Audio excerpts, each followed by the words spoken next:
verve, la gouaille, la tchatch d'un titi parisien. Laurent Deutsch nous a reçus dans ce club à l'anglaise de la capitale, entre vieux livres et bouteilles de scotch écossais. À la fois acteur et conteur d'histoire, il joue en ce moment du Shakespeare, le songe d'une nuit d'été, tout en se passionnant pour les grands personnages de l'histoire de France. Bonsoir Laurent Deutsch. Bonsoir. Alors vous êtes un acteur de télévision, de cinéma, de théâtre, surtout maintenant. Si je remonte aux origines, au tout début on va dire, vous êtes né à Alençon, dans l'Orne. Vous avez grandi à Sablé-sur-Sarthe, dans la Sarthe, un environnement à 10 000 lieues finalement du Paris que vous admirez tant aujourd'hui. Ça n'a pas été le choc des cultures quand vous êtes arrivé, quand vous avez débarqué à la capitale à l'âge de 15 ans, en plus vous étiez tout jeune. Ah bah ouais, si, ça a été. Alors je suis pas inquiet, mais je découvre déjà la banlieue qui répond pas du tout au même code que la campagne. Je me retrouve à Bobigny où là je maîtrise plus rien et où je me fais peu d'amis. Et finalement, mes premières occupations seront de prendre le métro pour m'arrêter partout dans Paris parce que les stations de métro m'évoquent quelque chose qui me passionne, qui est l'histoire de France. Donc je prends la ligne 5 et je m'arrête à la Bastille et je me dis tiens, qu'est-ce qui s'est passé? Est-ce que il parle de la prise de la Bastille? Est-ce que c'était là? Je me rends compte que les pavés sont encore présents, délimités sur le sol de la place de la Bastille. En cherchant bien dans le métro, on trouve des traces de fondation, donc ça devient une véritable chasse au trésor. Et finalement, ça occupe tous mes week-ends et mes mercredis après-midi parce que j'ai pas d'amis et j'ai rien d'autre à faire. D'accord, mais d'où vous est venu cet attrait pour l'histoire? Est-ce que vous l'aviez déjà avant? Et qu'est-ce qui vous a donné cette envie-là? Est-ce que c'est une passion que vous partagez en famille, par exemple? Non, pas du tout. C'était Eddie Mitchell. C'est pour ça que je dédicace mon livre. Eddie Mitchell. Ouais, j'ai pas appris l'histoire par les auteurs, j'ai pas appris l'histoire par mes professeurs.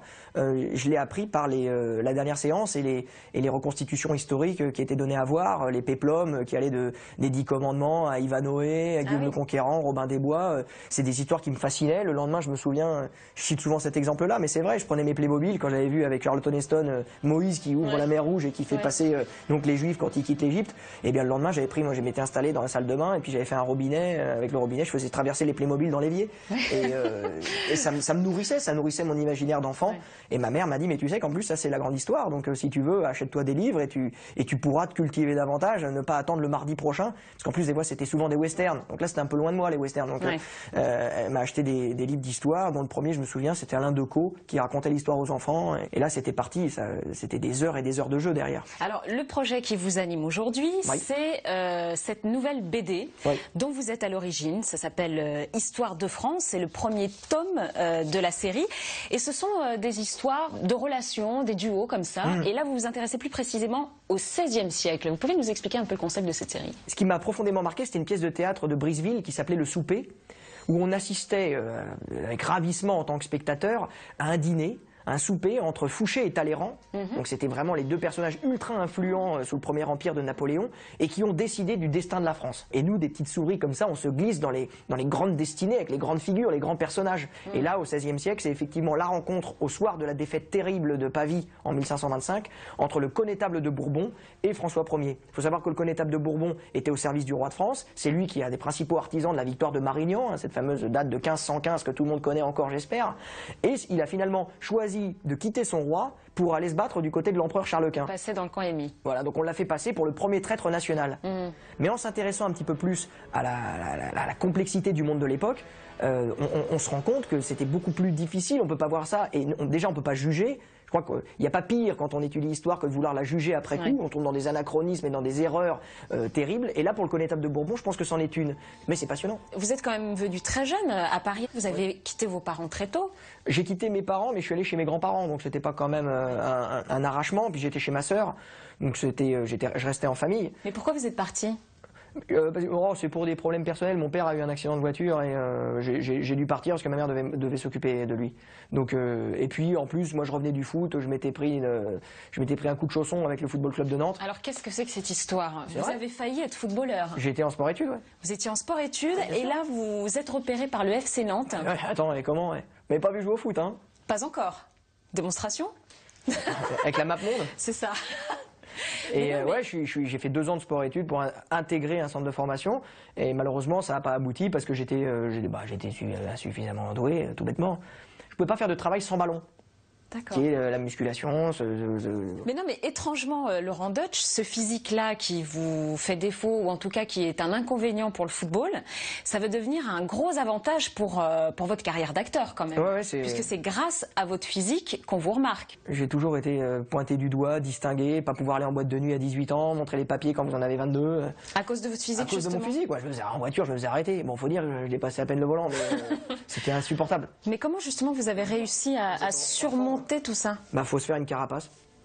Faut se faire une carapace, et moi, ça a été justement l'évasion par l'histoire. Je me racontais des histoires, je redécouvrais l'histoire de France, et je faisais finalement de la station Philippe-Auguste, Bastille, Louise Michel ou Louis Blanc de puissants alliés, parce que je connaissais leur histoire et que les gens autour de moi qui faisaient 2 têtes de plus, finalement, ils voyaient pas grand-chose parce qu'ils savaient pas qui ils étaient.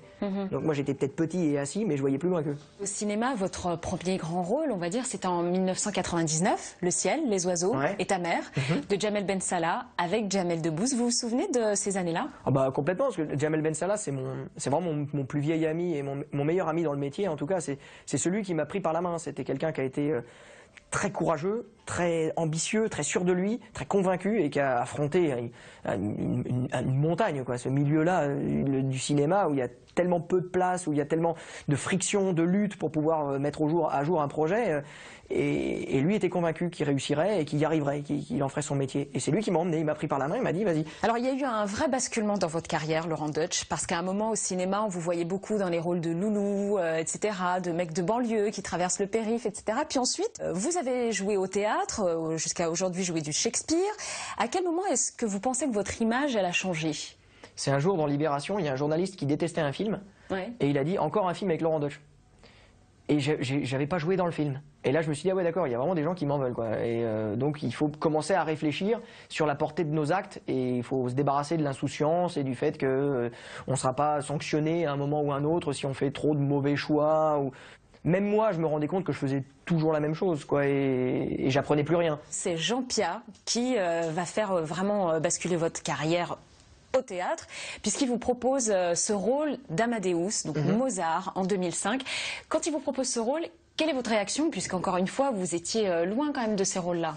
Au théâtre, on a des distinctions qui sont les Molières, vous savez. Oui, bien donc sûr. Moi, j'ai eu la sensation de recevoir mon Mozart. Quand j'écoute tout ce que vous me dites, vous avez quand même le chic pour être à chaque fois là où on ne vous attend pas. Comment est-ce qu'on pourrait qualifier ça? Émerveillé, je crois que ce mot-là veut tout dire. Je crois que c'est la phrase de Jean-Claude Van Damme. Tout le monde s'est moqué de son truc « rester aware ». Je suis aware. Aware. Non, mais normalement, il faut faire le geste. Ouais, aware, voilà. Être ouvert. C'est le principe de l'enfant qui croit à tout, quoi. Il croit au Père Noël, il croit aux fantômes, il croit quand il voit passer une étoile filante dans le ciel, ça peut très bien être un rêve qui se profile à l'horizon. C'est ça que je cherche finalement, c'est de rester émerveillé avec les yeux d'un enfant. Ne pas grandir finalement. Ne pas grandir. Peter Pan. Mettre des cols en verre. Merci beaucoup.